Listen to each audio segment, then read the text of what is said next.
కుట్రలు కుతంత్రాలు రాజకీయాల్లో చేస్తానే ఉంటారు. 18 నెలల్లో నేను చూశాను. ఎన్ని విధాల రావాలనో అన్ని విధాల వచ్చే పరిస్థితికి వచ్చారు. ఈ రోజు మీరు ఆ పార్టీ పుట్టుకే మీరు చూస్తే నేను చెప్పాల్సిన పని లేదు. ఒక భారతదేశ చరిత్రలో ఎవరు చేసి ఉండదు.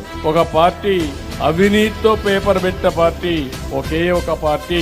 అలాంటి పార్టీతో మనం పోరాడడం మన దౌర్భాగ్యంగా నేను భావిస్తున్నా. ఎందుకంటే ఎవ్వరు పెట్టుకోలేదు అలాంటి పార్టీ. ఈ రోజు మనం ఆలోచిస్తే పెన్నమ్మ తాళి తెంచిన నేరస్తులను కాపాడుతున్నటువంటి పార్టీని ఏమనాలి బ్రదర్? ఏమనాలమ్మా మీరు చెప్పండి.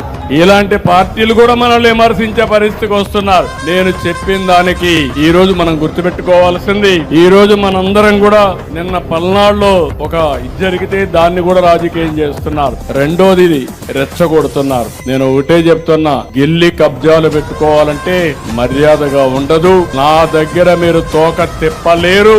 మీరు ఏదైనా అవసరమైతే అభివృద్ధిలో పోటీ పడండి, సిద్ధాంతపరంగా బాగా చేస్తామని పోటీ పడండి. అంతేగాని సోషల్ మీడియా ఉందని ఇష్ట ప్రకారం క్యారెక్టర్ అసాసినేషన్ చేస్తే మాత్రం ఎక్కడున్నా పట్టుకొచ్చి వీళ్ళని బట్టలు కూడా తీసే పరిస్థితి తీసుకొస్తా తప్ప వదిలిపెట్టే పరిస్థితి ఉండదు.